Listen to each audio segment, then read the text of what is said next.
right, so here we have set 6062, the battering ram.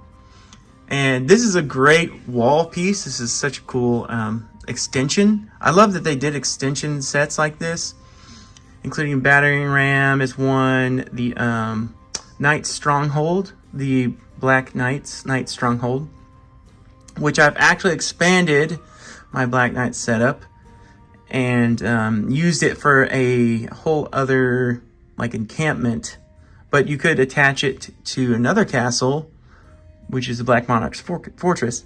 But this wall piece you could attach to Black Falcon's fortress or the Knight's fortress from 1984, the little Knight's castle. One of those, or you could, if you wanted, take the flags down, change your guard, and attach it to a Lion Knight's fortress or something else, because it has the little round pieces, you know, with the hole in the brick for a stud or a Technic piece in the bottom of it that you could use to make to attach to something else. But standalone is pretty cool. You can't really stand alone by itself. You kind of would have to attach it to something. You could attach it to a Lion Knight's thing if you wanted. But yeah, pretty much anything with that circular hole in the brick. And yeah, or you could get a couple, I suppose, and make your own fortress. I don't know if you'd want multiple doors like this one, but yeah. And then so it comes with the wall piece and then this battering ram. Not to be confused with the Little Black Knight's battering ram set, which is just a minifigure and one that they push. This one is like a siege engine. You'd push it up to the castle wall. We'll just kind of angle it this way.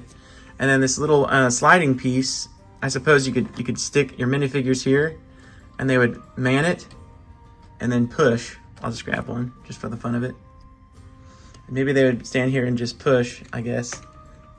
Boom, and they would knock the door in. Boom, like that. My hand's kind of big in the way. There we go. So I'll just pretend. If you can see that. Yeah, so that works pretty well. I suppose you just would imagine that it's, you know, minifigure powered, or you could do it yourself with your finger powered. Bam. As you get right on the edge, and then it's just enough to reach in and ram a door or a gate. I suppose you could do it to another one of the walls or in other fortresses. The ones with the portcullis or the drawbridges, I think you could ram it, but you kind of lose the point of the siege engine, which is to get up over a wall. And then of course that reaches right where and then they can battle each other up high. I think it's really good. It's a great design. It's big. I'm not really sure how they would push it onto the battlefield, but I suppose you could use your imagination and maybe get some horses and attach a rope, or figure out a way to pull it with horses. I suppose you could come up with that on your own, probably quite easily. But it's great. It looks cool. You get quite a lot of minifigures with this set. I think it's pretty cool. I think you get a couple of these. You got mini armies, and you get extra walls. It's a lot for what it is. And then you could use this, and you can make multiple siege engines. Quick army or quick battle scene, battle ready with this set. I love it. The downsides are it's a little lacking on the back wall. Of course, this wall design of the 80s, I really love it. It doesn't have some practical things like ladders or, you know, access, or, you know, you could build out something here to put like an awning or somewhere they could rest or store things. You could definitely add that on your own. And like this is lacking a ladder up here. This is a vintage set. It's in great shape. It's got a little bit of discoloration, but you can't really tell.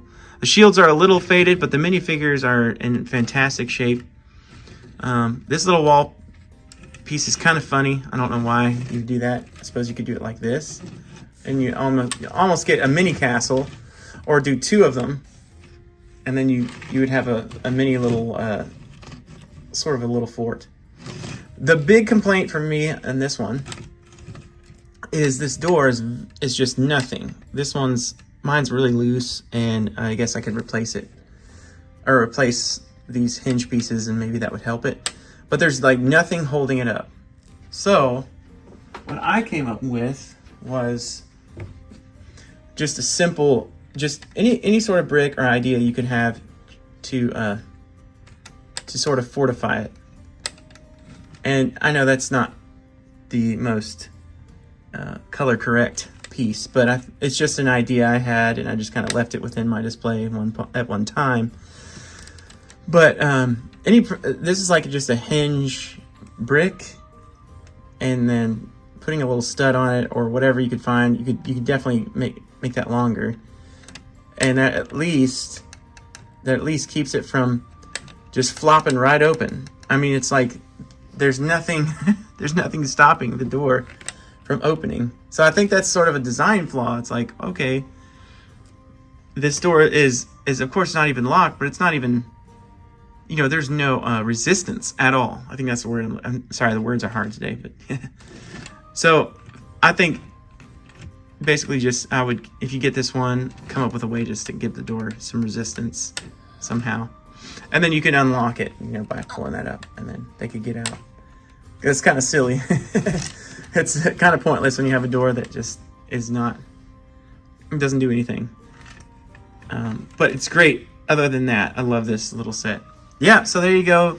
The Battering Ram 6062 from 1987. Mine's in great shape. The minifigures are really, really, really good shape for these 80s sets.